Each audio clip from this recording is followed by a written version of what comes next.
อันนี้ข้อ4นะต่อไปละข้อที่5รอได้นี่รอหยังเปิ้นว่าคอยได้เมื่อมีบุญแล้วบุญแห่งผลแห่งบุญนั้นก็จะแปรสภาพเป็นความใจเย็นนะใจเย็นไว้โยมเนอจะไปห่าว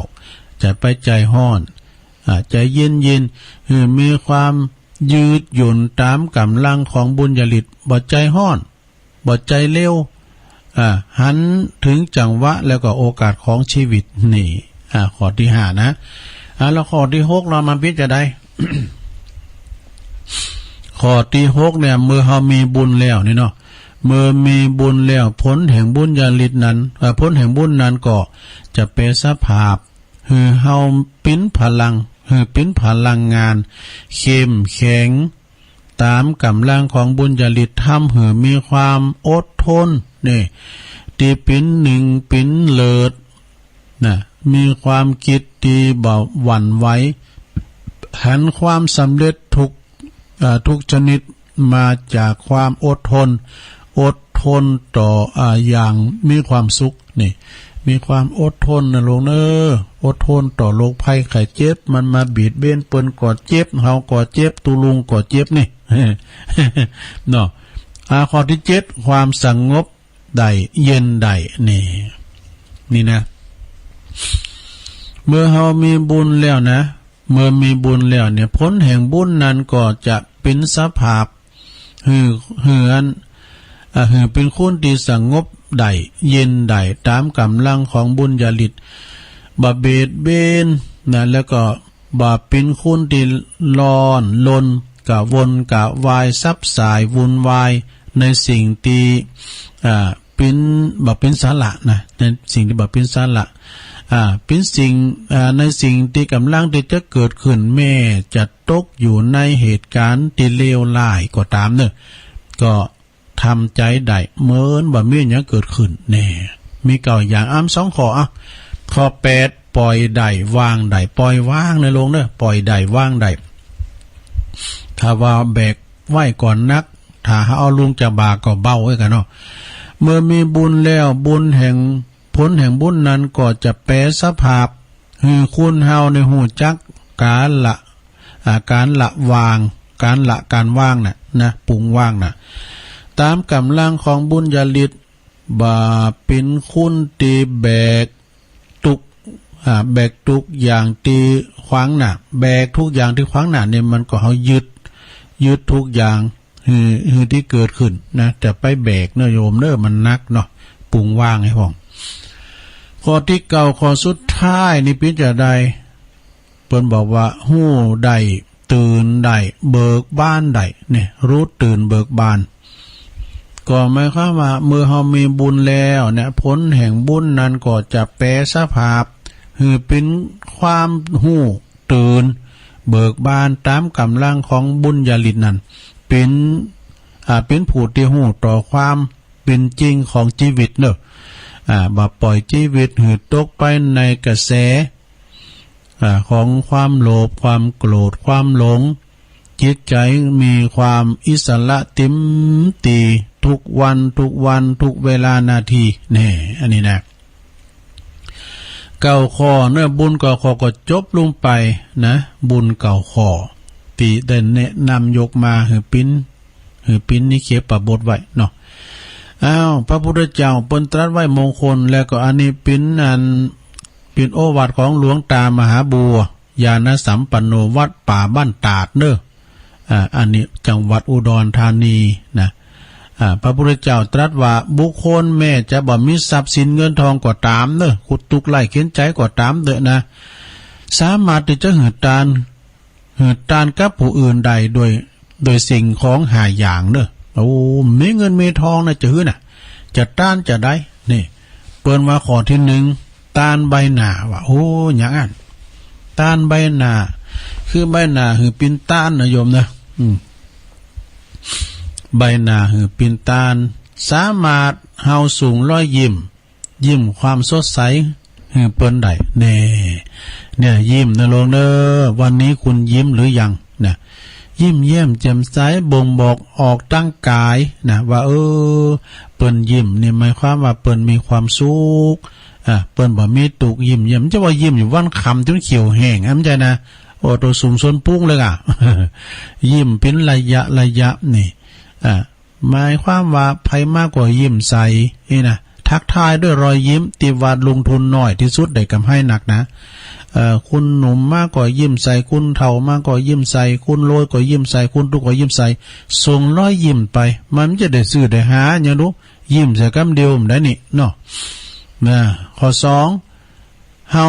มีวาจาเป็นต้านได้นี่คำคำจาในเป็นต้านได้นะสัทธาญาโยมปิ้นจะได้นะข้อ2นี่เปิ้นว่าวาจาเป็นทานก็คือ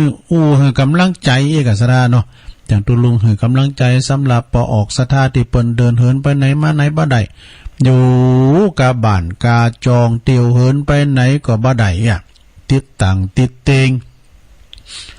มันก็ปิ้นตินอินดูนะหันใจก็จะไปกึดยักนักเอาวิทยุปิ้นกูเนอะลงเนอะเอาวิทยุปิ้นกูเนี่ยวาจาปิ้นตานก็คือให้กำลังใจชมเนี่ยชื่นชมแล้วก็ปลอบประโลมผู้ที่เปิ้นที่เปิ้นติดต่างติดเต้งนี่นะก็ขอให้กำลังจิตกำลังใจเนอะวาจาปิ่นต้านนี่ก็ให้กำลังใจลุ่มปากเขานี่นะมันมีอำนาจเนอะให้เปิ้นหักอยากหนักจักหวังกำให้เปิ้นจังกำเดียวก็ได้อะไรปิ่นเต้ยะ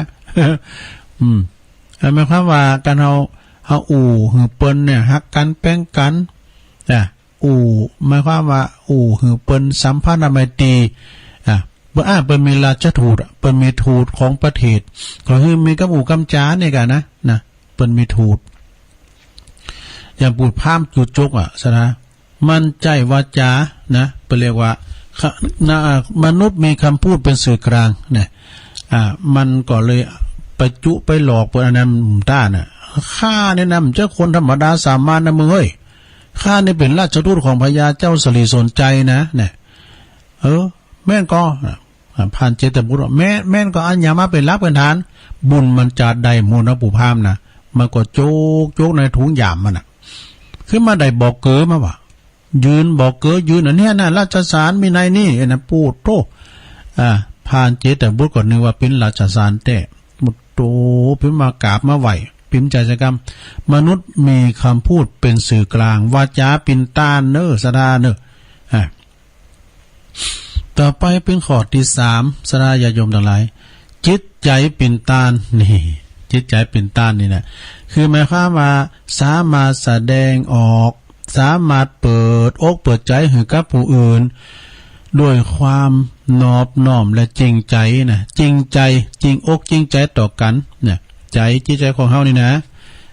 มีความหมั่นใจจริงใจต่อกันและกันไปบ่นอกอกนอกใจกันเนี่ยนะ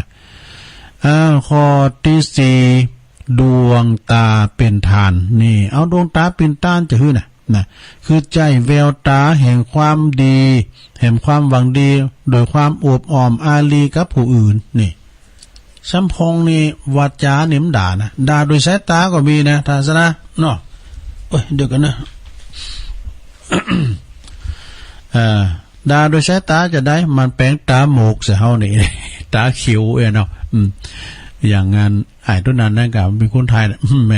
แม่ค้าเนี่ยสึงตึงจังเลย มันก็ว่ากำดีมันก็เนาะ มันไม่เจ้าหมูมันจุนี่ไอ้เพื่อนถ้าเรามาภาคเหนือเนี่ยเราจะชมผู้หญิงที่มันสวยๆเนี่ยเราว่ายังไงไปย่างหยาก็สึงตึงกะเจ้าหมูมันละมาจุมึงก็ไปกินก๋วยเตี๋ยวต้วยผอแม่ก้าต้วยจีบปะหรอจีบปะเป็นทาวันนี้ แหมแม่ค้านี่สึงตึงกันเลยนะตัวกับแป้งตาเขียวใส่เนี่ยแป้งตาเขียวจะคุณเนี่ยก็สึงตึงโถอย่ามายอผมเลยครับเนี่ยดวงตาปิ่นตาใจแววตาแววตาแห่งความหวังดีนะอบอ้อมอารีสนะญาโยมทั้งหลายนะมีสัมพันธไมตรีที่ดีต่อกันยิ้มแย้มแจ่มใสแล้วก็กำในกายปิ่นตานข้อที่5เนอะกายปิ่นตานนี่หมายความว่าสามารถใจ ใจเพื่อช่วยเหลือนะช่วยเหลือผู้อื่นเนี่ยก็กายของเฮาก็คือเอาแหงบ่าแหงกายเฮาเนี่ยไปช่วยเปิ้นมีการมีงานจะได้ก็ดีเนาะเปิ้นเรียกว่าวิยาวัจจะไม่ค้นควายนะช่วยกันโดยบาโดยแหงนะโดยบาโดยแหงช่วยกันวันนี้เฮาอย่าต้านบาต้านแหงด้วยนะช่วยเปิ้นเด้อศรัทธาญาติโยมทั้งหลายเนี่ยนะเปิ้นว่ามีหาอย่างด้วยกันเนอที่เฮาสามารถติดตันได้1ใบหน้าเป็นทานส่งรอยยิ้มไป2วาจาเป็นทานอู่มนจ้าหวานหือกำลังใจเปิ้นไปฟังโทรมาเตี้ยตุลุงอ่านในไลน์ในไลน์มือถือขอบคุณแม่เดือนเพ็ญเด้อเปิ้นส่งไลน์มาเหอะ แล้วก็3จิตใจปิ่นตานเด้อจิตใจปิ่นตานก็หมายความว่าเปิดอกเปิดใจซื่อสัตย์สุจริตน้อมจิตน้อมใจกัน4ดวงตาเป็นทานก็ใจแววตานะแววตาหวานๆน่ะแววตาที่ว่าแห่งความหวังดีนะอบอ้อมอารีอาทรซึ่งกันและกันไป5กายเป็นตานโขนขวายจ่วยเหลือเฟื่อฟ้าซึ่งกันและกันนี่เปิ้นว่านะส่งรอยยิ้มไปอันนี้เป็นต้านไหลสนาญาติโยมทั้งหลายเนาะไปไหนก็ตามเนี่ยจะไปจิบาจิแหงสนาไปจิบาจิแหงมีความอดทนนะจิบาจิแหงนี่ไม่ได้ความแล้วนะ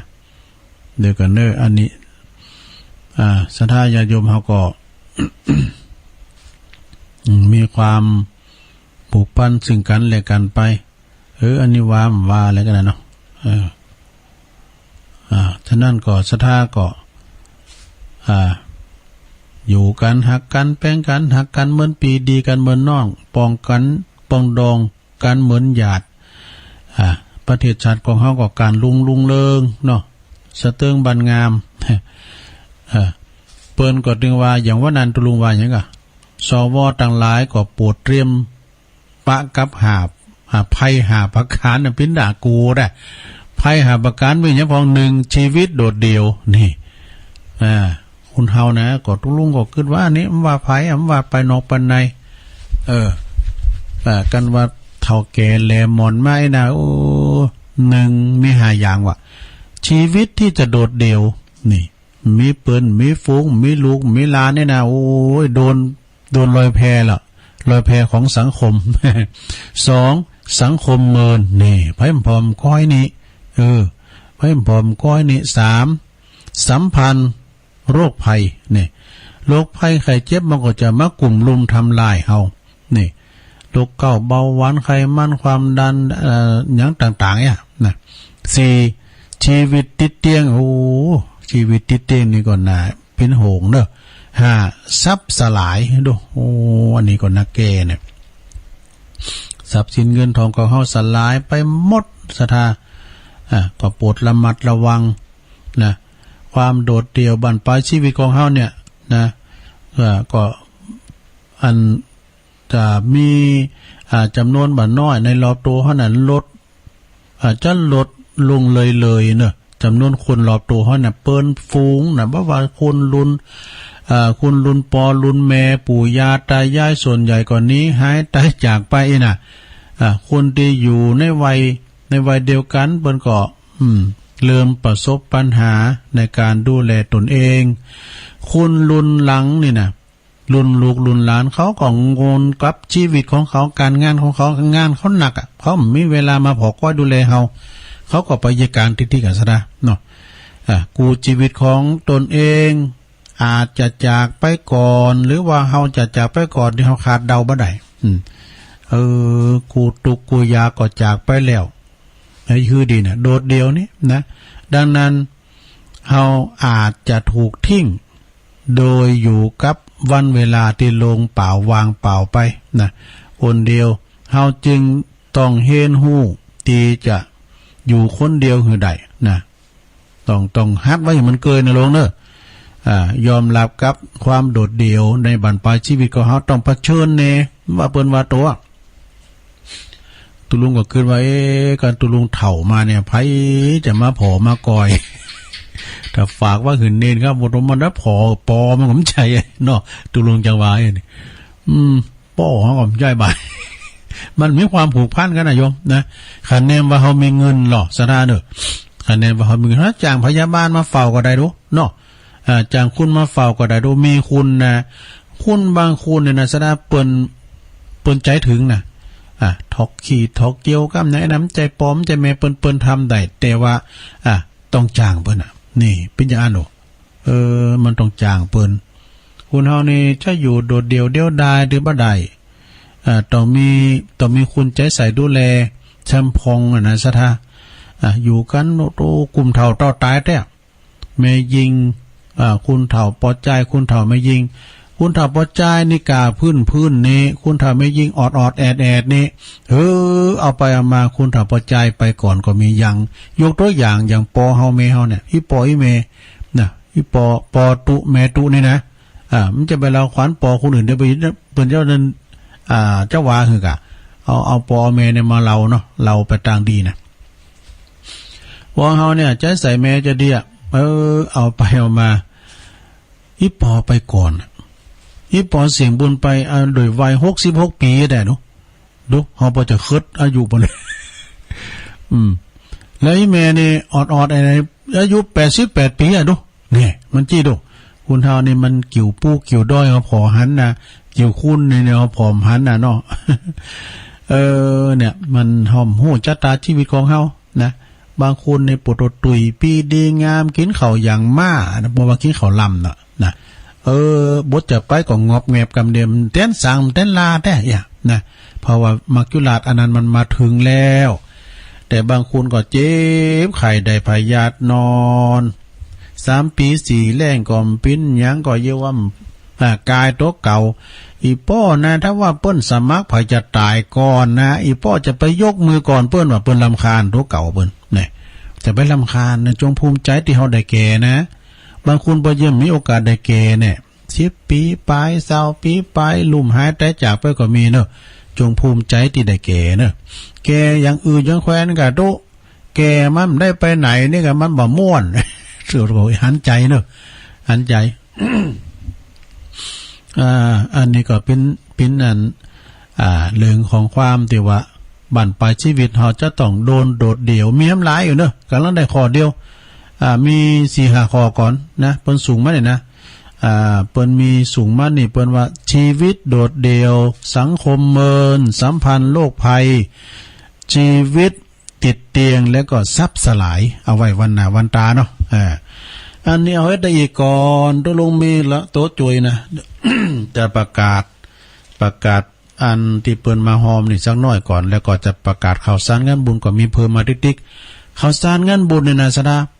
รอว่ากันถามว่ามันเมนเดินเย็บปิงเนี่ยมาดึงมดวูบเลยแหละนะมันกัดหินเนี่ยมันมีถึงวันเนี่ยอย่างว่านี่ตุลุงก็บ่ได้อยู่นะคืนเวลากับท่านพระครูอาจารย์ละเพราะว่าตุลุงตอนแรงบึดนะมองชั้นเพลแล้วตุลุงก็ไปละเพราะว่าเปิ้นจะตอดกะทิ้นบ่าย2 โมงเนี่ยมันกำกิวกันน่ะอาจจะว่าจะไปจัดรายการอย่าไปเลงเปิ้นก็มันได้นี้ก็คืนรายการเนี่ยท่านพระครูละนะวันนี้นะมันพุกได้มาอยู่นะมันพุกตึงเจ้าตึงแรงแต่วันพุกนี่เป็นวันศุกร์เนาะวันนี้เป็นวันพฤหัสวันนี้จะได้ไปจวยดีโทกมามือท่านอาจารย์ประยูนนะท่านเจ้าสำนักเปิ้นเป็นสำนักสงฆ์แต่ว่าเปิ้นปีแรกคือที่เปิ้นได้รับกฐินน่ะซะนะตังท่านอบต.ถนอมสารวัตรกำนันศิลิปานะเปิ้นก็ขอเนี่ยมนต์ตุลุงก็มจางเนาะจางอย่าฮือกำไปเน้อก็คือมันได้มามันใจมันนั้นน่ะคือว่ามันได้จัดรายการพี่กะ กันไปก็ไม่ได้จัดรายการนี่นะฉะนั้นวันนี้ไปวันหนึ่งแล้วแต่เปิ้นจะเอาไผมาเต้นจ้าสดเสยเวลานี่นะเนาะพวกเจ้าตุลุงก็มาอยู่ลูกนี่อีโดเนาะประกาศแล้วจุลงามกันเนอะสดาญาโยมที่เปิ้นโลมทำบุญวันนั้นย่ำแล้วประกาศย่ำแล้วด้วยนะมีทั้งหน่อยนี่ยอมนะเป็นตัวโจยตัวลงดอก วันนั้นไปพุทธเสขีรียังมีอยู่เนอะชื่อเฮาพอย่ำอ่านสักกรรมเนี่ยก็รอฟังบ่เดี๋ยวเนี่ยแต่อ่านมันเลี้ยวไปหมดเลยนะอันนี้เปิ้นโอนมาเนี่ยแม่ไข่แก้ววงคำบานโบกอหาอดีตประธานอปต.เฮ้ยประจัยจะได้อดีตประธานแม่บ้านเนี่ยเมื่อก่อนตุลุงก็เคยอยู่ที่วัดหิรัญญาราม ไปกุ้มข้าวตึงวันแม่ไข่เกี่ยวเปิ้นใส่บาตรตึงวันแม่หลวงเลนเขาน่ะแม่เพชรเขาเนี่ยแม่หลวงนั่นนะฮะขนาดแหละแม่หลวง แม่หลวงยังแม่หลวงยายอุศินเนี่ยเปิ้นจะอยู่เฮือนว่านะกันเปิ้นมีข้าวมีของกินเปิ้นก็จุกอยู่หน้าโต๊ะตีมตู้หัวน่ะใส่บาตรก็มันเต้าเต้นไปอยู่ในเฮือนบ่น่ะวันนี้บายกันได้ตู้ เอาเตียวไปนะเฮ้ยตู้หัวนี่มีลงใหญ่เนาะวันนี้บายกันได้ตู้เนี่ยวันเปิ้นมียังใส่เตยกะยกมือไหวให้นี่แม่ไข่แก้ววงคำบ้านโบกอหาดตำบลนครเจดีย์โฮมทำบุญอันนี้เปิ้นโอนมารวมทำบุญ200ในตัวเนอจิตตอดกะทินเนี่ยนะ24ที่วัดดอยน้อยแม่ยุพาสว่างเนออันนี้ก็บุกกอตุ้ยเนี่ยเปิ้นก็อยู่กันน่ะอย่างพี่กับน้องและบ้านนี่นะบุกกอตุ้ยบุกกอหาก็ศรัทธาวัดเดียวกันน่ะวัดหิรัญญารามเหมือนกัน20 บาทเด้อขอบคุณแม่ยุพาแม่นวลพลสันอันนี้บ้านบุกกอหาโอมทำบุญหอมผับป่ากะทินแถม50 บาทแม่บุญพินอ่ำคดโรงพยาบาลลานาเนออันนี้แบ่งกันเตตุลุง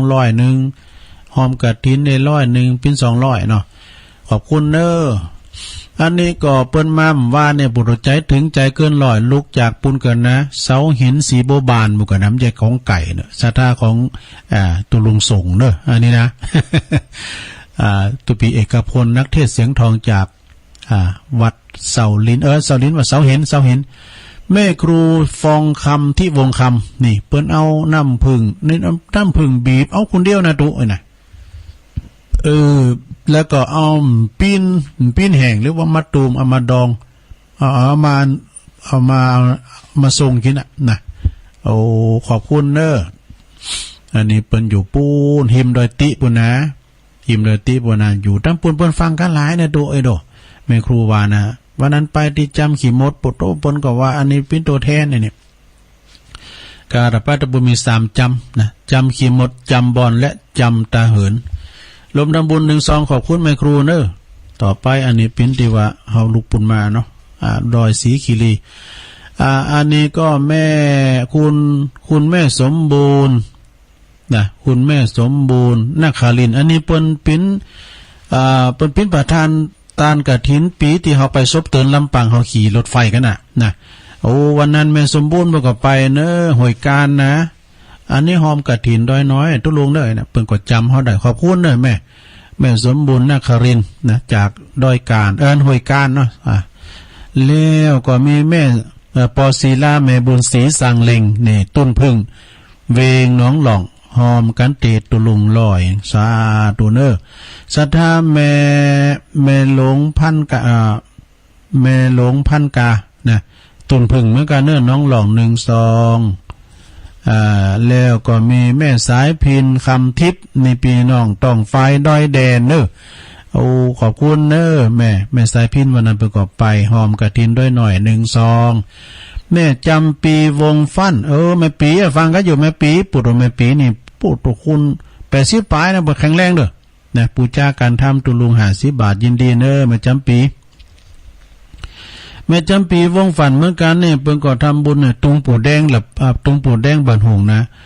หอมกันน้ำกาแฟดอยน้อยแถม1-2ปอสุทัศน์แม่พิสมัยมณีหารอันนี้ก็ต้องไฟดอยเดนเหมือนกันเด้อบ่จะได้ยินก็แฮ่เนี่ยนะการพัดได้ยินก็ไล่บอกเหมือนกันเด้อตุลุงเพิ่นประกาศแล้วเลยนะสายไต่เนี่ยบ่ได้ยินนะอยู่เฮาบ่ดังเด้อนี่เนาะไหนๆก็อ่านไปเลยนะหอมกฐินหอมกันน้ำกาแฟดอยน้อย1-2ปอประดิษฐ์แม่สังวานทันล่าอันนี้เปิ้นอยู่บ้านเหล่าย่าวไต่เนอพี่น้องเหล่าย่าวไต่วันนั้นก็ไปกันจัดหลายปอประดิษฐ์แม่สังวานทันล่าเหล่าย่าวใต้อันนี้หอมตุลุง1-2นะแม่พันนีนะแม่พันนีตาคำอันนี้ก็หอมกันเตตุลุงแล้วก็บ้านไซมูลเมกาสันปะตองเนอะโอ้ไซมูลก็ไปกันหลายวันน่ะแม่พันนีตาคำบ้านไซมูลสร้างห้องน้ำเนี่ยไซมูลนี่กะสันปะตองเนาะขอบคุณเนอะแม่สุแก้วเปรกัญญาแม่สุแก้วนี่เป็นอยู่ดุ้งหัดนักนะวันนั้นเป็นก็ไปหอมด้วยมือตัวเองแหละอันนี้เอาฝากตุลุงนะหอมตุลุงนะ100 บาทยินดีนะแม่สุแก้ว นางเรวดียองสุวรรณอันนี้ประโยชน์แพะโป่งเน้อเหล่ายาวนะแพะโป่งหอมกันน้ำกาแฟ100 บาทเนาะแม่อุ้ยเนี่ยป้าอุ้ยยังนี่แหละป้าอุ้ยชาติได้กำใจกะแม่อุ้ยเนี่ยแหละก็เปิ้นลมทำบุญนะอันนี้นะแม่สายหลงเนี่ยแหละแม่สายหลงแม่สายหลงเด้อตั้งฮอดพุ่นนะ1 ซองเด้อพอจำรัดแม่แก้วมานิหารเหล่ามะคงนี่หอมกันเตียดตุลุงตัวยตานไปหาปออุ้ยปันลิ้นฤาษีแล้วก็ปออุ้ยตาแม่อุ้ยวันนามานิหารโดยเนอขอบคุณเนอพอจำรัดแม่แก้วมานิหารปอน้อยดงปอน้อยตาค่ำแม่โบเรียวสมทรายก็ฮะเนาะสมทรายอันนี้ก็มาจากขอพร้อมครอบครัวเรายาวกันเนาะ1 ซองแม่จันดีปันดินี่ปันดิอันนี้เปิ้นอยู่สันป่าสร้างนี่นะสันป่าสร้างแถม100 บาทเนอะอันเธอเปิ้นอ่านมาแล้วก็อันนี้อาจารย์แม่เกี่ยววงสายยะนี่บันใหม่สลับปีเมซอยนะเนี่ยรวมทำบุญการน้ำกาไฟเนอะ50 บาทแล้วก็อันนี้แม่รวยแม่สายทองธัญญาแก้วแม่สายทองธัญญาแก้วเนอะ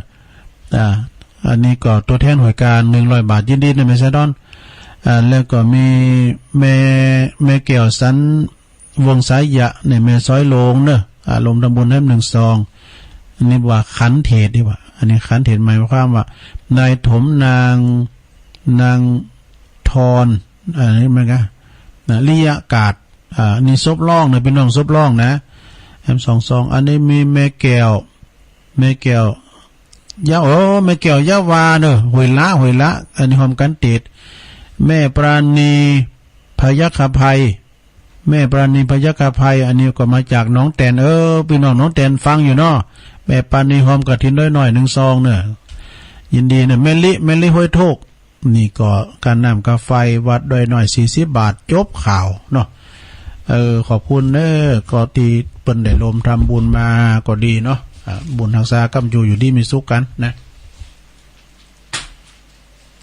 จบไปตอนนี้ไปก็จะปันป้อนก่อนนะปันป้อนแล้วก่อนเดี๋ยวจะมาประกาศข่าวสารงานบุญจับพอดีจับเวลาเปิดสายนะเอาปอนก่อนสัปปีติโยวิวัจจันตุสัพพะโลโกวินาสตุมาเตภวัตวันตรายโยสุขีติคายุโกภวะอภิวาตานาสีริสานิจังวุตตาปัจจายโนจัตตารโอธรรมาวัตันติอายุวันโนสุขังปะลังสาธุยินดีเนอะอยู่ดีมีสุขเนอะกูคนต่อไปข่าวสารงานบุญเนาะวันที่25เนอะกฐินสร้างวิหารท่านใจวัดสันไขยอมเนอะติดตีนด้อยเขาเนี่ยนะสันไขยอมก็ตำบลเดียวกันตึงตุลุงเขาเนี่ยดอยหล่อเนี่ยนะท่านพระอธิการแจ้งสุทธิจิตโตนะเจ้าอาวาสแล้วก็ป้อกำนันบุญทรัพย์ปัญญาเขาเนาะแต่เปิดจะตอดวันที่25เหมือนกันตุลาก็ตีวัดชัยชุมพลเนี่ยบ้านสหกรณ์5อีนะแม่อ่อนบุญลุงพลฝากประกาศมาในลุงพลนะ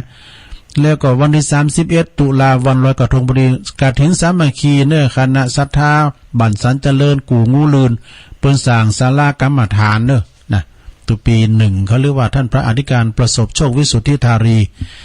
ปลงนั้นหยุดเขาเนาะปลงนั้นหยุดเครื่องเสียงก็มี24ตุลาขึ้นวันพุธวันฮือเนี่ยนะเราปาตานนะโยมเนอะอันนี้แม่แจ่มบุญนะอาจารย์ท่านพระอาจารย์ปลัดท่านพระครูปลัดบดินทร์ศีลสังวโรอาจารย์เบิ่มนี่ปะละเมเป็นแหงนะโยมเนอะเราปาตานเนี่ยนะเปิ้นจะตอดกฐินวันที่24เนอะสายเฮานี่ก็อาจารย์พระครูอภิวัตนวิกรมเขาก็ดีแล้วก็ท่านพระครูสัทธิสารคุณพระครูสุเมธก็เปิ้นไปกันหมดกับตุลุมได้ไปมันซุบจับกันนี่ตรงกับวัดพระธาตุดอยน้อยลงไปกับพระเจ้าเหิบลุงดอยบอกมันได้ไปเดินหน้าก่อนเราปาตานเนอะวันที่24ตุลาแม่แจ่มบุญนะแล้วก็24 4 5 6 7 8นี่ เปิ้นจะมีงานออกเมนประชุมเพลิงศพของท่านพระใบติกาอุดรเนาะอุดรปุณณวัดช่างเครื่องแม่แจ่มเปิ้นเด้อท่านพระอาจารย์อุดรนี่เปิ้นก็เคยเป็นผอ.เปิ้นเปิดวิทยุให้เฮาฟังอย่างเอี้ยกับศรัทธาอยู่ตั้งแม่แจ่มพุ่นน่ะเปิ้นก็จะประชุมเพลิงศพวันที่8เด้อวันที่6พระอาจารย์บรรยงหรือว่าพระครูอภิวัตรเปิดจะไปแสดงธรรมเริ่มตั้งแต่วันที่4นี้ก็อาราธนาสรีระรางอะไรสังขารรางอะไรดวงวิญญาณของอาจารย์อุดรขึ้นนอนประสาทเมนใหม่กันต่อไปแล้วก็กลางคืนมาก็จะมีงานถึงวันนะกูคืนตีดกาสวดอภิธรรมก็ไปกินไปทานกันนะไปรวมปูจาโลไม่เงินโลไม่คำวันที่24ตุลาก็ที่วัดบ้านขวางเด้อวัดบ้านขวางก็กฐินท่านพระครูประภัสศรีลาภรณ์เจ้าคณะตำบลหนองน้ำเจ้าอาวาสวัดบ้านขวางอันนี้ตังแม่ไพรเปิ้นฝากประกาศมาเนอะตัวแทนบ้านขวาง24ตุลาก็ที่วัดป่าแดดเหมือนกันเนอะโอ้24นี่หลายได้กะป่าแดดนี่ตำบลนั้นตำบลแม่แรงนะแม่น้อยกาดนัดฝากประกาศมา24ตุลาเหมือนกันนะอันนี้23ตุลานี่ห้องจ้างพยาวันเนอะกฐินนะวัดห้องจ้างพยาวันท่านพระครูสังฆรักษ์ตินภพเขมาพิรัตโตตุปิเก่งเขานะเปิ้นจะมีงานทอดกฐินวันที่23ก่อมพุกวันปิยะมหาราชพอดีเนาะวันปิยะเนอะวันพุกนะเวลาฟังอยู่ลงล่านะแล้วก็วันที่วันที่7ถึง8เด้อ7-8พฤศจิกานะเดือนหน้านี่นะเปิ้นจะมีการตั้งธรรมหลวงเตธรรมมหาเวสสันดรชาดก13การที่วัดพระธาตุโค้งขาวเนอะอันนี้คณะสงฆ์ตำบลสองแควโดยเมตตาบารมีธรรมหลวงปู่ใหญ่เฮาท่านพระครูสุนทรธรรมานุโยคตุปิเล็กฝากประกาศ7-8เด้อตั้งธรรมหลวงเตมหาจารย์ที่วัดพระธาตุโค้งขาว24ตุลานะกฐินที่เราประธานประกาศประจดหลายตีนะ30ตุลากฐินพระราชทานที่วัดพระพุทธบาทตากผ้านะเป็นกฐินพระราชทานเนอะเมตตาบารมีในพระเดชพระคุณหลวงพ่อพระพุทธบาทพิทักษ์เจ้าคณะอำเภอป่าซางจังหวัดพระพุทธบาทตากผ้าพระอารามหลวง31ตุลาก็งานบุญกฐินที่กูงูลืนเนาะประกาศไปละ25ตุลาก็กฐินที่วัดชาชุมพลแล้วมันหลายตีนะไม่อ่อนซ่าก้อนแปลงหาแล้วก็สระญาติโยมทั้งหลาย25ตุลาตุลานี่จะมีงานบุญกฐินสามัคคีในหมู่บ้านเนอะทอดณที่วัดมงคลวารารามล่องเคอกวาวเนอะล่องเคอกวาวตุปีนครเขาเนี่ยแม่เย็นปินตะอุ่นนะตัวแทนพี่น้องล่องเคอกวาวฝากประกาศมาเด้อ24ตุลาก็งานบุญกฐินที่วัดรังสีสุทธารามนะเหล่าป่าฝางเด้อเราไม่ใช่เหล่าป่าตานนะอันนี้เหล่าป่าฝางแม่ว่างบ่เด้อเปิ้นสร้างศาลาหอระฆังโดยเมตตาบารมีธรรมหลวงพ่อพระครูสุทธิยานรังสีหลวงพ่อเปิ้นมีตำแหน่งผู้ปกครองเจ้าคณะอำเภอแม่วางเด้อไปกินไปทานก็เปิ้นเนอะ24ตุลานะที่วัดเหล่าป่าฝางเนอะลุงนัดลดเดือนหรือว่าเป็นนั้นมานัดชัยปินตาฝากประกาศมาโชเฟอร์เนาะงานต่อไปวันที่17ผ่านไปละน้องเจริญและอันนี้วันที่31เนอะ31นี่ก็ตุลาวัดพระบาทอุดมเนอะกฐินนะที่ตั้งแห่งสถานีคืน100.25เปิดจะมีกฐินสามัคคีเนอะที่วัดพระบาทอุดมวัดของหลวงพ่อใหญ่เฮาเนอะพี่น้องตั้งละแวกนั้นก็แม่ค้ามไม้สุงค่าพี่น้องไตนะแล้วก็พี่น้องเมืองไปกินไปทานกันเนอะอันนี้หลวงปู่ตุอุ้ยเปิ้นฝากประกาศมาสดาญาโยมทั้งหลายวันที่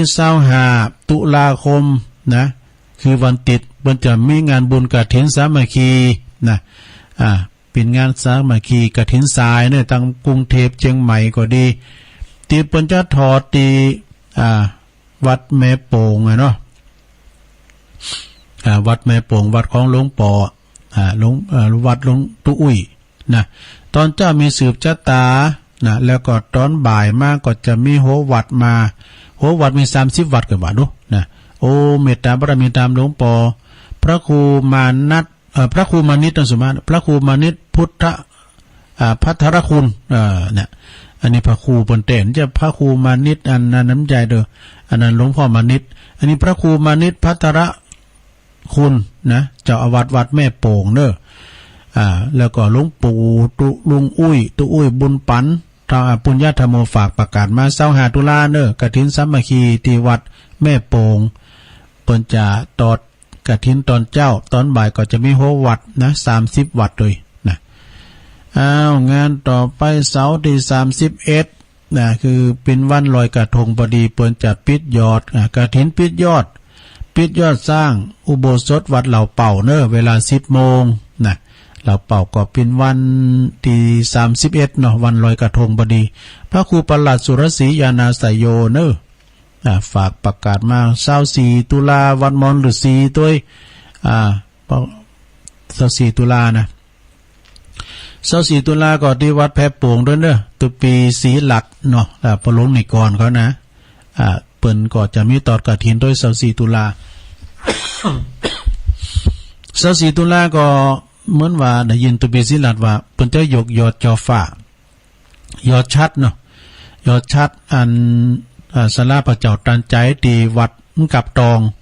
ปันกับตองก็คือวัดเหล่าย่าวเหนือตันพระครูตัวครูบาแอดเขาตัวปีแดงเขานะพอกำนันบรรเลงย่ายองเขาวัดของงานแม่คันเงินเขานะกันเนาะ24กันเนาะได้ยินตุปีศิลัดบอกนะก็ไปกินไปตานกันเด้อ24เหมือนกันก็ตีวัดเหล่าย่าวไต่พระครูสังฆลักษณ์สมบัติอภิรามนิโยแต่ก็กับคณะศรัทธา24นี่มีลายเตะๆเนาะแต่22วันนี้ก็จะมีครูบาในวังเนอะครูบาในวังพระครูวิสิทธิ์ศรีลาภรณ์เปิ้นก็จะมีตอดกฐินว่าเนี่ยเนอะ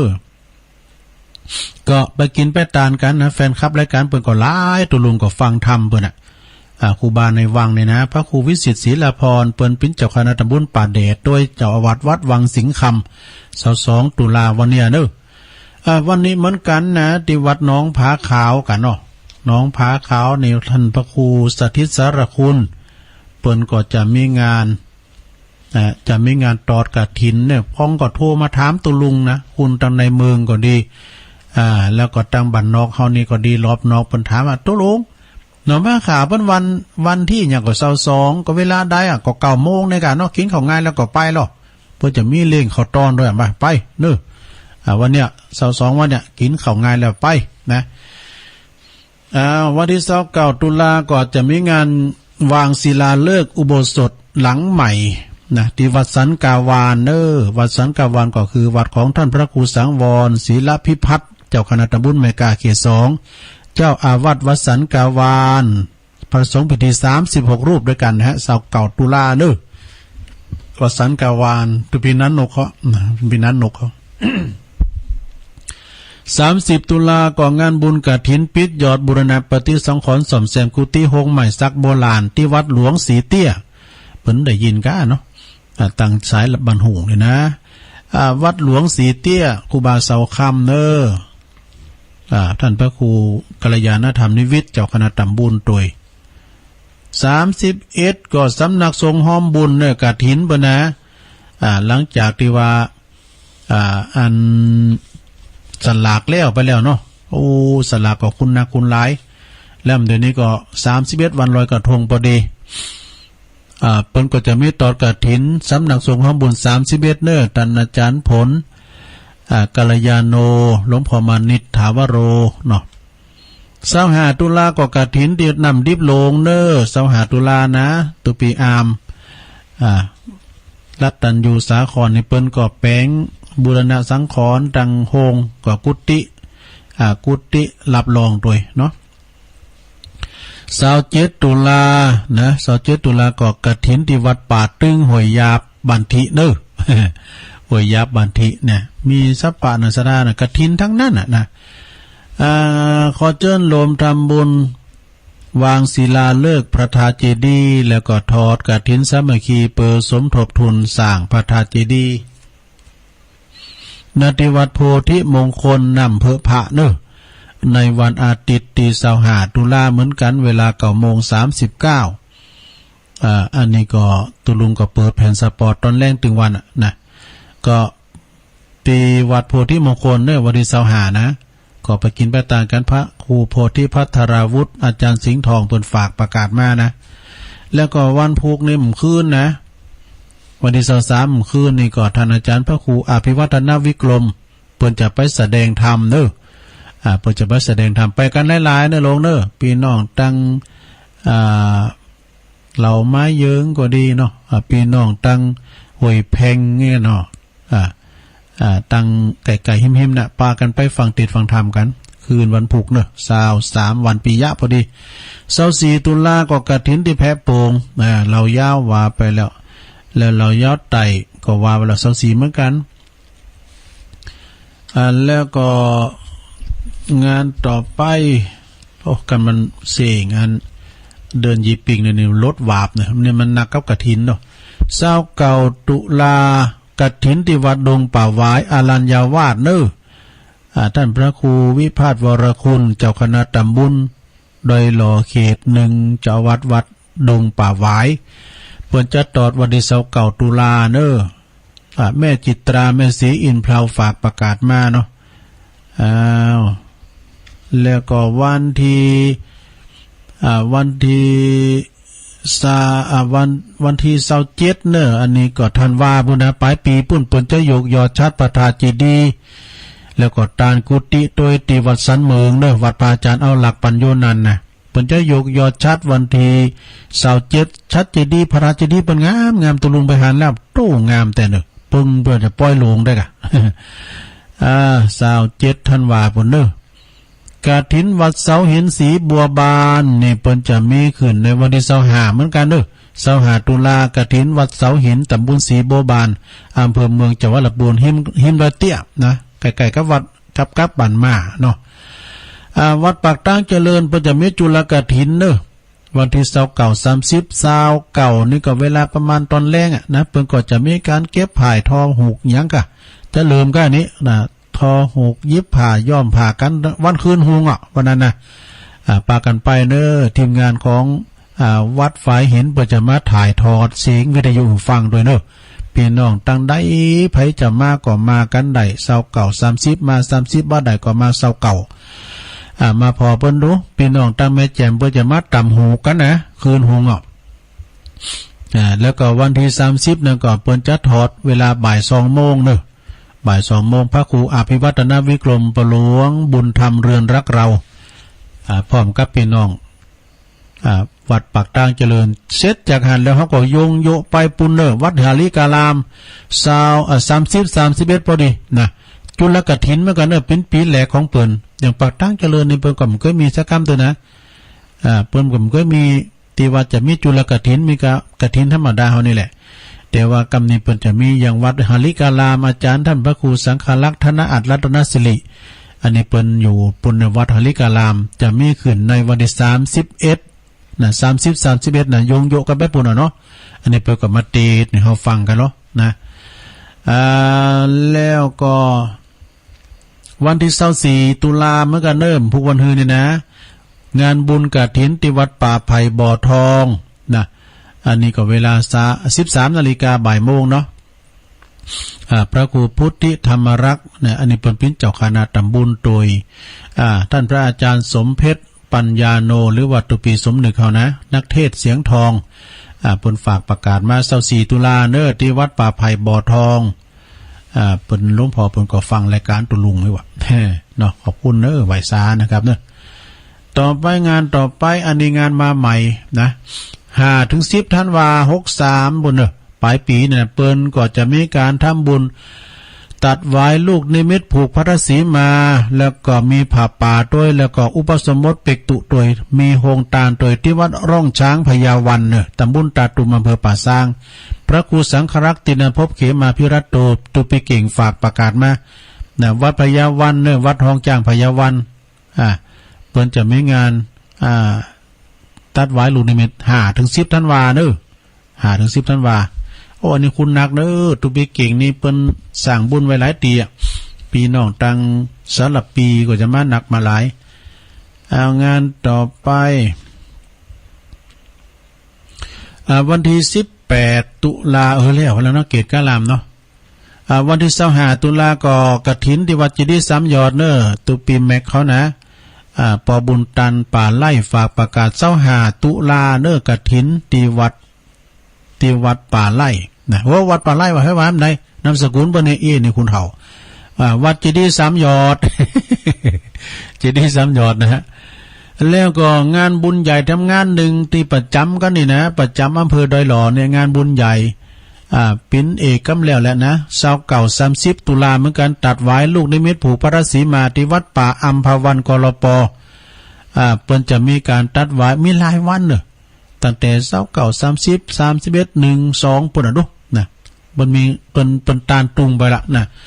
ถ้าว่าไปกว่างานสมโภชโบสถใหม่โดยจะร้องเจดีแต่เปิ้นก็ยังพร้อมด้วยนะเปิ้นจะมีทำกรรมนะอยู่อันนี้งานบุญใหญ่เนื้อตัดไว้ลูกนิมิตผูกพระศรีมาที่วัดป่าอัมพวันกรปอาจารย์รัตภพนรินทร์โทตุเจ้าจะมีเป็นร้อยนะตุเจ้านะแล้วก็งานถวางานตัดไว้นี่นะผูกพระศรีมาถวาเปลี่ยนตั้งกรุงเทพนี่นะเก่าวันเก่าคืนก็เนื้อซะนะแต่ตั้งเฮาในเอา 3-4 วันก็พอเนาะการเปิ้นหนักมางานต่อไปดอนน้อยเดี๋ยวกันเนอะปักตั้งเจริญ24ดอนน้อยวัดพระธาตุดอยหล่อนะพระธาตุดอยน้อยทุกเก่าย่ำประกาศวัดพระธาตุดอยน้อยนี่ก็วันที่24เนอะเปิดจัดตอดกฐินวันที่24สมทบทุนในการสร้างกุฏิหลวงพ่อกำลังงานโบกปูนอย่าดัดเต้นแล้วหรือว่าจะคาราคาซังจะกลุ่มมุ่น แล้วก็เสร็จจากหันแล้วตอนบ่ายก็ที่วัดพระธาตุดอยหล่อเนอะเพิ่นก็จะตอดกฐินตอนบ่ายตุลุงก็จะได้ไปเป็นประธานกันเนี่ยดูจะธรรมดาเหมือนกันดูเมตตาพระบิดาหลวงพ่อพระครูพิสิทธิ์พิพิธการเปิ้นพิจาวาดวัดโขงสิงห์เนี่ยเปิ้นจะนำปาคาบดีนะในทุนปอเล่งใหญ่มาต่อที่วัดบ้านเกิดเพิ่นนะวัดบ้านเกิดบ่ลูกพระธาตุดอยหล่อนี่วัดบ้านเกิดของท่านพระครูพิสิทธิ์พิพิธการเพิ่นมากูปีนะนี่ก็บอกให้ศรัทธาญาติโยมไปกินไปทานกันเนาะลมกินลมการทานกันวันนี้นี่เนาะผักขาวนะโยมเด้อแล้วก็โทกมามือตัวแล้วก็น้องหอยเก่าตัวก็ปากันไปกินไปทานนะวัดโคงแก้วอารามทั้ง3สมปรารถนา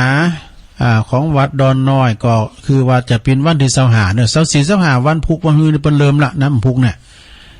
23นี่เปิ้นก็เริ่มละ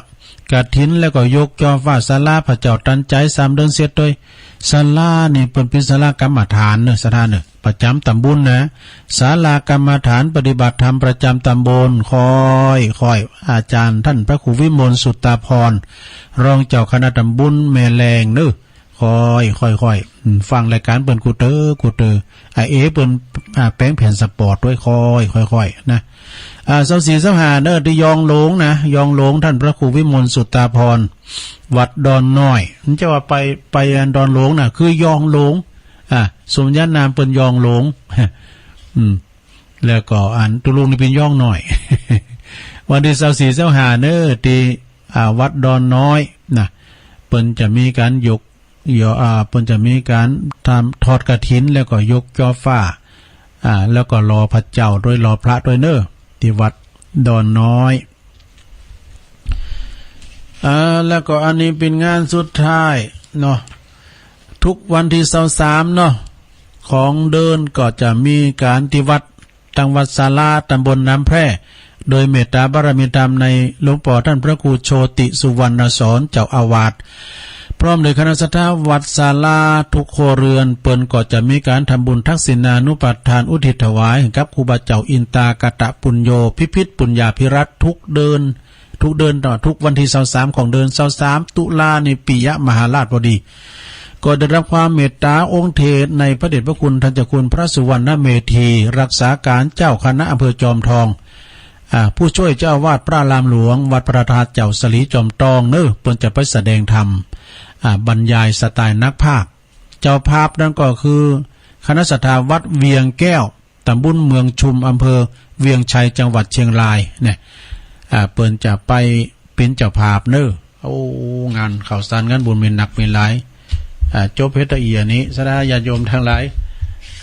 ถ้ามันตกข้างอันใดก็ขอสุมาครูบาอาจารย์เด้อขอสุมาครูบาอาจารย์ที่มันตกข้างไปนะตอนนี้ไปก็จะเปิดสายแล้วกันนี่จะเปิดสายนะบัดนี้แล้ว0899555656เข้ามาเลยเจริญปอนเจ้าไว้ซะเจ้ายายน้อยเจ้าวันนี้มีกรอันนี้สงการอาทิตย์ที่สายเนี่ยเจ้าตะเวนที่ช่องตอนเนาะมันตอนหนึ่งเจ้าเดินยีติงแล้วมีแก้วตาหายขอหือยิงใจพอไม่เก่เท่าเป็นประเพณีมีมาแบบเก่าที่คนบักเก่าทำมาขัดติดที่สายจีเปอร์ปูจ้าองค์พระสัมมาสัมพุทธเจ้ามีตุกตะที่คนได้เราไข่ปูจ้าเจ้าเนินนายไอ้ตุกตะมันตุกเลอร้ายน้ำมันสีสายก็บอกมีเจ้าอยากใครทำบุญกับคนแต่เราจักซื้อกับเขาก็บ่ได้ต้านเกิดมาจากนี้มันแสนสุขทานแต่ว่าใครต้านกับคนโดยเจ้าไปซื้อแค่หมูที่คนทอดเจ้าผมมากกว่าเอานำวันก็ได้2อย่างเอากายก่อนไปมาเจ้าคือว่าต้องตอนเจ้ากำยองวันละกำนะเจ้าวันนี้คำว่าเกิดนะเจ้าเกิดหมูวันตุ้งโห่นะเจ้าอาศัยวิทัยแปลว่าเขาคอยอยู่ประตูรั้วนะเจ้าไหว้เจ้าเจริญปอน24-25ดำเนินวัดบทน้ำเด็ดท่านพระครูปลัดท่านนงชยาพระโนลืมประกาศไปเจริญปอนเจ้าตุลุงแม่เพนว่าไปเลยแสงไฟสว่างตาจะสามารถสว่างใจสว่างตาได้แสงไฟสว่างใจได้แสงเจ้ามันจะเพียนการแต่ตุลุงแม่เพนฟังคืนไหนนี่ฟังคืนไหน103เจ้าโอ้แดนดินถิ่นล้านนาเนาะขอบคุณหลายๆเด้อชัดเจนเลยเจ้าตุลุงแต่แล้วก็ปิ้นโหงเปิ้นน่ะกูว่าเปิ้นได้ฟังกันนี่ก็ปิ้นว่าเปิ้นฟังแดนดินก็มาไกลตุลุงก็ฟังนะแดนดินเนี่ยเจริญปอนไว้สาเจ้าตุลุงโอ้แม่สีทอนเจ้าบัวชัยประการเจ้าฟังแต่เจ้านั่นเด้อดีก็เพลงม่วนแต่นี่เพลงม่วนแต่เปิดเพลงม่วนน่ะได้เจ้าเพลงของตุลุงเนี่ยม่วนโอ้เพลงเอกด้วยเจ้าไอ้นงมันแป้งเหรอไอ้นงอภิญญาเจ้าตัวกับม่วนเพลงเดียวน่ะเจ้าเพลงเอกก็เพลงไม่ค่ะตัวตุลุงเรียบร้อยดีกะเจ้าขอบคุณแม่สีทอนหนักๆเด้อสาธุกำลังใจเนี่ยตุลุงแม่สีทอนนี่เสียงเปิ้นปล่อยดินะเสียงเปิ้นชัดเจนเจริญปอนวันสาลุงโอ้ปอบุญมีให้หน่าให้ตายไปนี่ปอบุญมีฟังเจ้าแล้วบอกปอบุญมีเมืองกลางเนาะโอ้ฝนตกกันยังลุงนั่นกะฝนนี่ตกดีให้ล่ำโอ้แต่ดีจ้ะตกมาเด้อเนาะฝ่ายมันตกมาเป็นหาอะไรอย่างอย่างเพิ่นดูเพิ่นเนาะยินดีปอบุญมีนานๆเด้อครับขอบคุณนะอยู่ดีมีสุขเนาะปอบุญมีนี่ก็แฟนคลับประจำแท้ๆเนาะเปิ้นเป็นศิลปินเด้อห้องเพลงจันมวนเนี่ยเจริญปอนโอ้คำใหม่เด้อสายนี่เปิดมาตีเจริญปอนไหว้ฟ้าเจ้าแม่บุญศรีสางเล็งเจ้าแม่นั่นไล่โสขอหาอย่างขึ้นปากบ่ทอบอันนั้นตัวลุงนั่นแหละมันสัตว์ได้มันไม่ให้สัตว์เทนแต่นะต้นพึ่งอันนั่นเนาะนั่นไหวปัญหาก็คือรักปัญหาสักวันสองวันนี่ก็คงจะดีแล้วนะสถานีเฮาเนี่ยทำกรรมนี่เฮาออกไปการตะลุงนั้นว่าบอกตู้เจ้าหายไปในมดเยี่ยมอีดูแต่โอ้เปิ้นโหยหานะเปิ้นก็ฟังกันเปิ้นเคยฟังอ่ะเนาะ แล้วมันได้ฟังเนี่ยก็ก็คิดเหมือนกันเด้ออินดูคุณเฒ่ามันได้สืบชะตาวันนี้จังสีไปอยู่เด้ออันมาทางใดผมไปพุ่นน่ะจ้ะน้อยๆโอ้ขอบคุณในไลน์เด้อแม่บุญศรีเด้อเจ้ามนต์หรือสีเห็นว่าตลอดโอ้หลายตีกะมนต์สีก็เหมือนวันเดียวกันน่ะมนต์ฤาษีกับเสาสีนั่นน่ะอันนั้นจะไปมนต์ฤาษีแล้วก็จะปิงมาก็จะเห็นเวลาใดน่ะน้อยๆอ่ะก็อัน9 โมงนี่กะเปิ้นสืบชะตาด้วยดอกมีสืบชะตาหลวงด้วยอันนั้นได้มือสืบชะตาก่อนกันได้กะตัวเจ้าเก่าตุ้นขอบคุณเด้อสาวซานนั่นบุญนะหนักแต่นั่นเนาะขอบคุณน้ำบุญแต่ต้องไปถึงแต่น้องหัวเขานี่วันนี้ก็ไปแล้ว หอมวันนั้นน่ะกับวันเฮาไปวันที่เฮาไปพุทธศรีคีรีอ่ะเจ้าไปซาเจ้าเด้อสาธุโธแม่บุญศรีสร้างเลงตุ่นพึ่งน้องหล่อง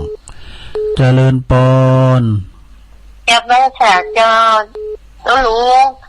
พูดถึงเอ็ดของปอนชัดเจนนี่เจ้าแม่ยังก่อแม่โบเหลียวฮะเจ้าแม่โบเหลียววันนั้นไปก็ไปแม่โบเหลียวอ่ะเจ้าคงเป้าเนาะชัดเจนดีเจ้าผู้ฟังพอกับฟังยังแม่แล้วขึ้นมาโทรเนาะไม่แปลกเจ้าแต่ลูกกูคงเป้าหมู่ยังก่อแม่หมู่11เนาะหมู่11เด้อจ้าหมู่11ของเป้าจอมโตชัดเจนนี่เจ้าตะลุงโอ้แต่กับวันนั้นก็ปะกันได้ไปรถน้องตายเขาน่ะได้เจ้าไปรถน้องแต่เจ้าวันนั้นเจ้านั่นก็แม่ยังก็ตีเฒ่าหน่อยแม่โนนน่ะเจ้าไปหลวงนวลให้ฟังอยู่แก่ให้ฟังอยู่ก้าไปโนนเหมือนตัวว่าเหมือนแม่ตัวลุงเห็นชอบแล้วก็หัวไม่ใหญ่ถูอันแถมไปลงโน่นนี่เหมือนอีเมย์ได้กับเหมือนไปไตเมย์ได้กับเหมือนกันของนี้เจ้ามันนึงจะบอกเขาเพียงแดนประกายนี่แหละเจ้าก็ก่อนอยู่คนเดียวอ่ะเนาะสาธุลงโน่นนี่บ่อยู่คนเดียวนะกอกมอกวันนี้80 ปลายแล้วว่ะเจริญปอนไอ้แสเก้าตะลุงอันนี้ตั้งใดก็จ่ายจ้าเนี่ยแม่กำนันมาละแม่ใจปู่กำนัน40,000แม่ใจปฏิกาได้จ้ะปฏิกานั้นตะลุงถึง5ก็จ้ะ5 โมงปลายอ่ะมาสวดมนต์โดยหลวงพ่ออีกแล้วจ้ะอันมาสวดมนต์อยู่แม่เขาปิดแรงแม่ปิดถึงบ้านนั่นเกือบ2 โมงแล้วจ้ะเป็นปิดเจ้าลูกจ้ะวันนี้แล้วครับลงมาเลยจ้ะตัวลุงนี่ไปไหนก็ไปก่อนเปิ้นกันเวลาถ้าปีก็ปีลุนเปิ้นน่ะลาตามแต่ได้ขี่รถไม่กล้าปีก็มีไปกับไปก่อนเพิ่นเนาะไปก็ไปก่อนมอคุณข้างงานนี่กับปีลุนจ้ะไปนอนไปเสศพครูบากันน่ะเปิ้นเปิดศพอีน่ะเอาไปมาเนี่ยกับท่านรองทรงศักดิ์ไปนอนเฝ้าศพเพิ่นเนี่ยกับชาวบ้านเพิ่นบ่ได้หมดตัวไอ้เนาะก็มีเฮา2คนเนี่ยนอนเฝ้าเพิ่นนี่มันมีสปานะตุลุงเขาเนี่ยมันแบบให้ชัดนะตุลุงอันรอไว้เห็นเนอะอันสถานีเฮามันแล้วตลกวันนี้มันพูดนี่แหละแล้วนะอาจารย์ไปก็อินดูนะอาจารย์ไปก็อินดู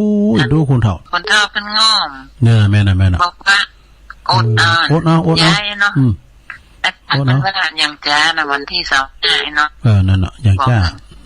นี่ไงนะจ๊ะก่อนอย่างจ้าวันที่25ก่อนลอยกระทงนี่ได้ฟังเนี่ยเนาะจ้ะขอบคุณแม่ใจเด้อครับจ้ะแม่หลงใจแม่กำนันใจอันนี้เป็นปิ้นหน้าปิ้นป่าของท่านอาจารย์ผลดอกปิยธรรมโมวัดวังผางเนี่ยนะเจริญปอนอันนี้แม่สิพันนะแม่ยังแม่ก่อยแม่สิพันแกงหัวลิ้นเจ้าแกงโอ้ดังก่อยนี่แม่สีจะแม่จันสีแม่จันสีแกงหัวลิ้นฟางเนาะได้ฟังขันเนี่ยเป็นโจ๊กที่มันรับดีไปนอนแล้วก็ฟังตุลุงมันดึงมอยรับไปคนเดียวมาเนาะแกงหัวลิ้นมาเป็นประจำเน้อนี่นะฟังอยู่ไม่เจ้าฟังเนาะ ขอบคุณนะแม่เนอแม่จันสีสาธุสาธุโอ้เข้ามาใหม่สายที่9ตอนใดจ้าเวลาตุลุงมีปะเลอะสดาญาโยมทั้งหลายแปลงใจหากันเนาะอูจากันไปเจริญปอนเอาภาษาเจ้าตอนใดจ้าเนี่ยแม่จากประภัยบ่ตองเจ้าโอ้แม่ฟองคำเนี่ยกะแม่หยังแม่ฟองคำติดแก้วเจ้าโอ้แม่ฟองคำติดแก้วเจ้าฟังถึงวันนะเจ้าแต่กดประกันเจ้าที่กะเจ้าชัดเจนดีเจ้าป่าไผ่บ่อท้องเนาะเจ้าวัดท้องจะมีสมนี่ก็เนาะป่าไผ่เจ้าสุภาพพระครูสุเพชรเจ้าประหยัดตานที่เสาสีนั่นแหละเจ้าแต่กะเจ้าขอบคุณทั้งนักเนื้อประกาศนะเจ้าแม่น่ะตัวเปเป็นส่งไล่มาเจ้าก็ส่งไล่มาเหมือนกันได้อ่านตัวนี้ขอบคุณแม่ฟองคำเน้อแม่ฟองคำเจริญปอนโอ้เข้ามาใหม่แม่ฟองคำติดแก้วลายมันก็มีหรอนะโอ้มาทำแล้วเจริญปอนเจ้าตุลุงแม่พันบ่แม่พันเจ้าป่าบงเจ้าป่าบงเวงฟังอยู่เด้อฟังตั้งแต่ลุงออกมาใหม่ละฟังเพลงอยู่เนาะเวงฟังฝนตกก้าแม่พันตะปูน่ะไม่ฝนตกอยู่เจ้าตกน้อยอยู่ตอนนี้ก็จะดุงตื่นมาเม็ดถีพวกนี้ตกหลายพอเนอะเดี๋ยวนี้ก็ซุยๆอยู่เนี่ยขอบคุณแม่พันเนอป่าบุ้งเวงฟังสาธุแม่ไพ่จากแม่พันแล้วก็มาแม่ไพ่บานขวางตัวแทนบานขวางมาแล้วมือน้ำแดงฟังเหรอเมื่อนี้ผู้เตือนนี้ไม่ได้ฟังอ่ะฟังนี้ไม่ได้โทรมเลยเนาะเป็นวันละดีกะขอบคุณนะแม่ไพ่เนอแม่ไพ่บานขวางฝนตกเนี่ยฝนตกอ่ะดีกะตอนนี้ก็ตกอ่ะแม่เจ้านี่นะตอนนี้ก็ตกเหมือนกันแต่ตกมันพอหลายอย่างเก่าอ่ะบอกพอให้พอดีถึงว่าวันที่24 23เนี่ยข้อมันนะครับเนาะไปกินเปิดตานี่ก่อนก็มันฟุ้นนี่อย่างที่หนาวแล้วเนี่ยยินดีแม่ไพรเนอแม่ไพรตัวแทนพี่น้องบ้านขว้างสายต่อไป510ขอมาใหม่เนอะตุลงเผือบัดเรียนไปเหรอขอสุมาเนอะขอมาใหม่510เจริญปอนนมัสการเจ้าแม่สุภาลักษณ์เส้นบัดเจ้าแดงเจ้าฟังจริงวันเจ้ามันโทรมาได้เด้อเนาะโทรก็เดิมคอมติแต่กันเนาะฉันผัดเจ้าแดงเจ้ามันมือ2-3วันนี่จ้ะน่ากะถ้ามันคุณเป็นไข่เป็นมือนะอย่างเงี้ยอาการแบบนี้นะมันเป่งว่ะไม่สบายเนาะน่ากะรับน่ากะเพราะนั้นเป่งว่านั้นฝุ่นขี้เหล้าอ่ะมันบรรยากาศไข่มืออ่ะฝุ่นไอ้มันไข่ที่เดียวฟังไหมเอามาโมนใจตอนนั้นเนี่ยเป็นรูปปากจ้ามาขี่เหล้ามันขึ้นขี่รถมาวัดตะตีมาก่อนขี่รถเคยมามันก็จะเอามันจะเอามันน้ำมาพุ่มหัวมันเป็นนั้นมีน้ำปูอ่ะน้ำมูลมาปะเตียนน้ำจุป่วยเนาะมันมีขี่เราเอาติดก็ทั้งเขาก็จุ่มไม่หรอแล้วมันก็เอาโพสอยู่นะมันเมาเนาะเอาติดก็จุ่มกับบุตรหมูนั้นมาพูดเลยกับบุตรโตบาทามงคลมันไม่พูดเรื่องอย่างมันก็จุ่มแล้วมันก็เอาโมโหเหมือนกันอ่ะมันก็ไปให้มันไม่หูเลยไงคุณดังล้างมากกว่ามันพรมน้ำมนต์อยู่ที่ไม่ซุกอ่ะมันไปก่อนหนาวดูเขาหันอ่ะทิ้งกับจุ่มเลยน้ำมูลอ่ะมันเมาอ่ะมันคนที่มันก็จะตั้งใจตาอะไรมันมาเต็ดน้ำปูมาดิเป็นอย่างอี้ดูด่ะร่างกายมันยังมันยินดีแม่สุภลักษณ์เด้อเจ้าขอพี่กำลังใจนะเจ้าไหวสาเจ้าเวียงยองเขาระดับลูกเด้อแม่อำพรครับหมดเนี่ยแม่สุพันธ์ก็ให้หน้าให้ตาบ้านเด้อแม่สุพันธ์มงคลพันธ์พันธ์มงคลเจริญปอนกราบนมัสการครับผมอาจารย์นิพนธ์ค ครับงัวล่อผมก็หายวะเนี่ย ผมจะเริ่มเลยนะครับครับผมพ่อแม่ก็แก่เฒ่าจำจากเจ้าไม่อยู่นานจะพบจะต้องผ่านเพียงเสี้ยววานของคืนวันใจจริงไม่อยากจากเพราะยังอยากเห็นลูกหลานแต่ชีพก็พบผ่านย่อมร้าวรานสลายไปขอเถิดถ้าสงสารอย่ากล่าวขานให้ช้ำใจคนแก่จะแลวัยคิดเผลอไผเป็นแน่นอนไม่รักก็ไม่ว่าเพียงเมตตาช่วยอาทรให้กินและให้นอนคลายทุกข์ผ่อนพอสุขใจเมื่อเจ้ายังครึ่งโกรธให้คิดถึงเมื่อเยาว์วัย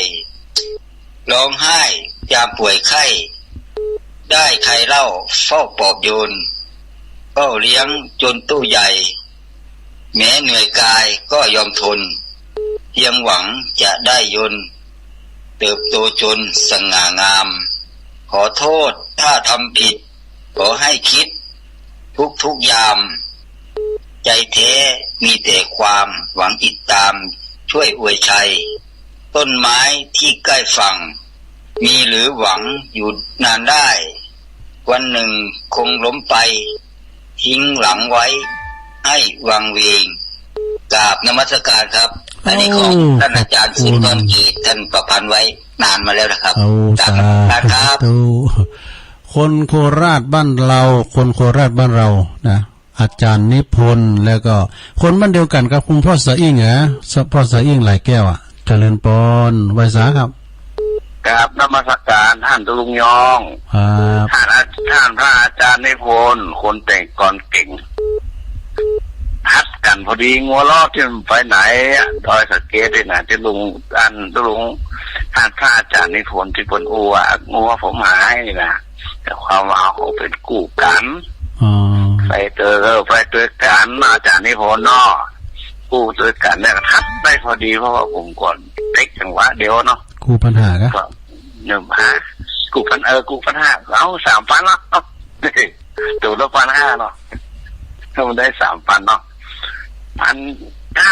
อาจารย์นิพนธ์ผลแต่งอย่างนี้นะฟังมาสอดคล้องคงไม่ยากเลยอาจารย์นิพนธ์แต่งกลอนเรื่องแม่เรื่องพ่อของเนาะอาจารย์นิพนธ์เก็บไว้ที่วัดดอยสะเก็ดแล้วผมจะขึ้นไปหาท่านอาจารย์นิพนธ์หลังวันที่31หรือบ้านก็วันที่31พ่อผมจะได้ขึ้นไป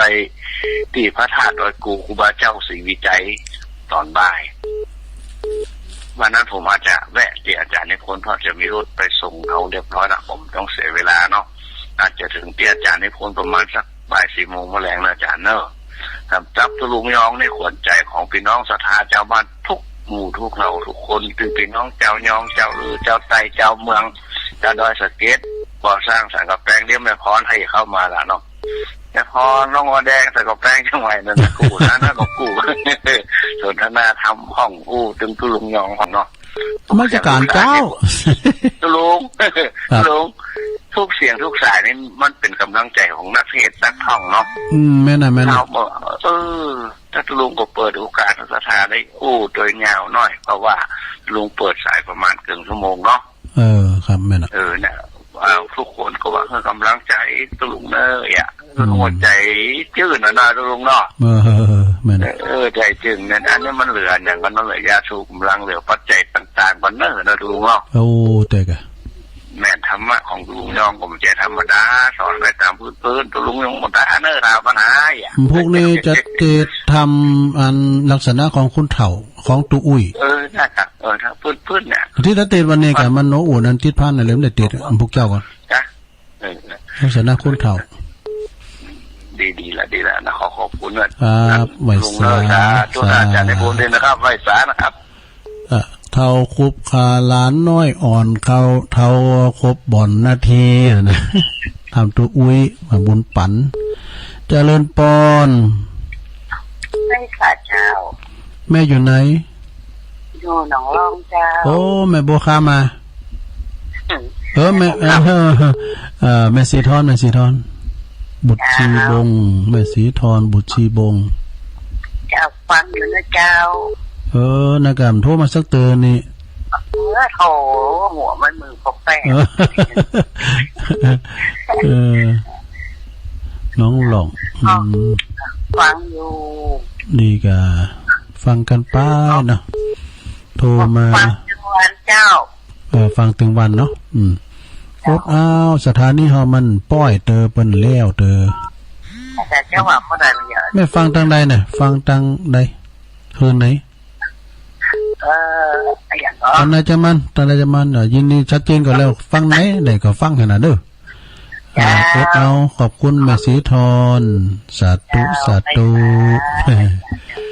อันนั้นกะโอ้ได้กับปอบุญมีอะกะปอบุญมีก็ลังโทรมาเจ้านี่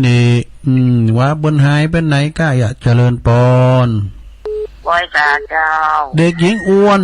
มาแล้วสันขวางวันนี้ไป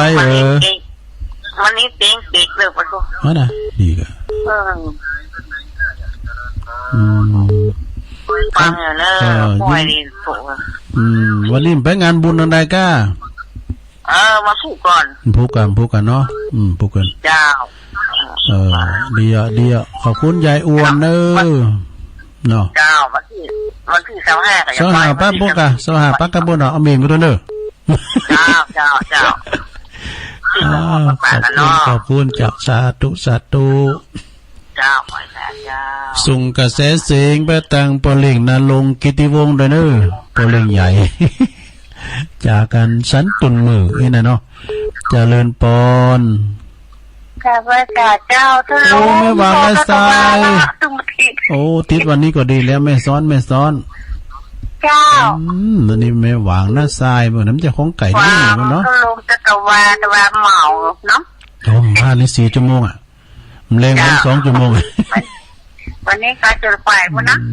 วันนี้ตึกเนี่ยกับตึก5 โมงกันดีกับออนไลน์ตัดสัญญาณปฏิอาจารย์พระครูวันนี้ตัวเตะจะเดินมันมาตีดีกะจ้าฟังอยู่กำลังใจตัวลุงเด้อโอ้ขอบคุณเนอะแม่สอนเนอะจ้าไว้เจ้าสาธุอันนี้ไม่วางบุญนาลี่เมื่อเกินเนอะนี่นะมึงลี่บุญนะเอาเข้ามาแถม0899556506มาแล้วเจริญปอนใจพรต้องโวแดงสังกัดแปลงเชียงใหม่มาแล้วไอ้จ้องเนี่ยไอ้จ้องนะในบุญเราขวัญอย่างนั้นไอ้อู้หาเจ้าก่อนน้องบิวมันโทรหาเนาะอันแพ้เพิ่นว่ายายพรมาตามเดี๋ยวแต่อ่ะผมพอมานิดกะมันนี่จะเอาอันนี้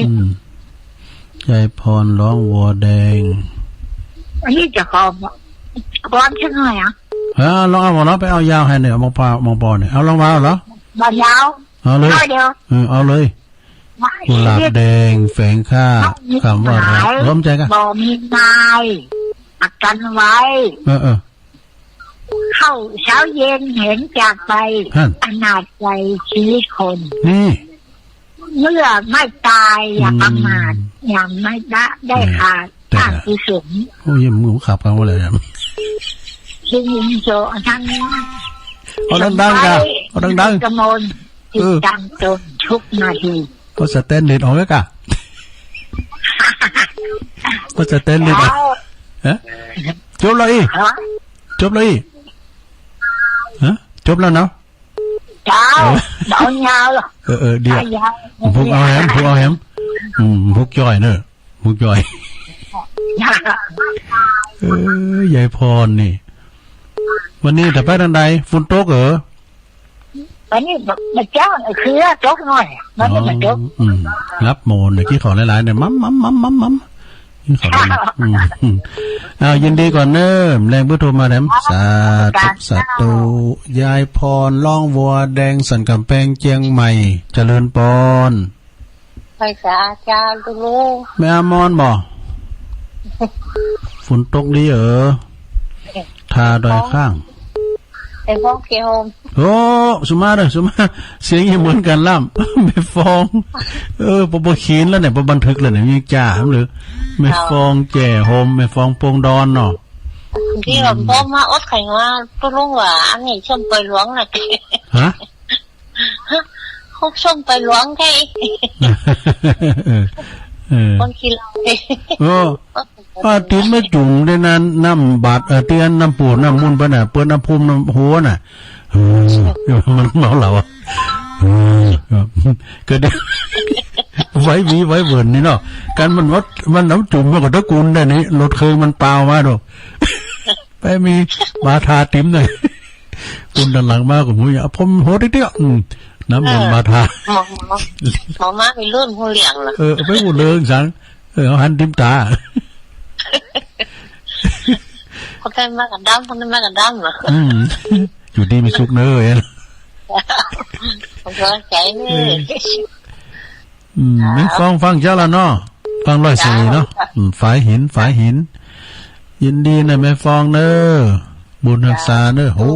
เวลาถึงไหนล่ะโอ้เวลามีแล้วนะแม่ฟองแฮมอันนึงอ่ะแฮมสายเจริญปอนไว้ขาครับผมตุลุงโอ้น้องเบลมาปิดท้ายแล้วเนี่ยโอ้โตจับพอดีวันนี้มาตัวละลูกลากโอหอมแต่กับลูกหลากโอหอมน้องเบลนักร้องเบิ้ลมาป้ากันแฮแรงเบิ้ลตุลุมได้เข่าเนอะเปิ้นเอาไผมาแตนไปเอาลักจ้ะก็แล้วแต่เปิ้นน่ะเนาะตุลุงติดงานนะวันเนี่ยตุลุงจะไปช่วยงานกฐินเพื่อกันน่ะออกหากินตั้งน้องจังหวัดไปช่วยเปิ้นในกรรมเนี่ยเนาะได้ฟังวันพุธอ่ะเนาะวันพุธมีกะพุธมีแน่นอนพุธอ่ะพุธแรงถึงเจ้าถึงแรงพุธอ่ะเจ้าเย็นเนาะพุธนี้เจ้าเย็นเนาะพรุ่งนี้เจ้าเย็นมีถึงรอบบ่ายรอบค่ำรอบเช้ารอบค่ำขอบคุณเนอะดัมเบลเนอะสาธุโอ้บุญมาหยุนเอาอันสาสุดท้ายได้เอาเจริญปอนกลับไปสาเจ้าตุลุงนึกว่าจะแม่บุญพินดีรักษาตัวกลัวกรรมอย่าทำชั่วแต่มองมัวหมุนไหมไปเมืองผีจงเลือกทำแต่กรรมที่ดีๆจะได้มีความสุขพ้นทุกข์ภัยมีความสุขอย่างมูเฮาเนี่ยถ้าสร้างกรรมมาได้แค่หัวแล้วน่ะก็ลุงหรอกแต่โมกำลังใจขอบคุณเนอะสาธุเอาเฮ็ดตะอีก่อนเนอสถาเนอเวลาตุลุงมดพอดีโทนสายก่อนสายหนึ่งนั้นยายน้อยกาดนัดบ้านดอนหลงสายที่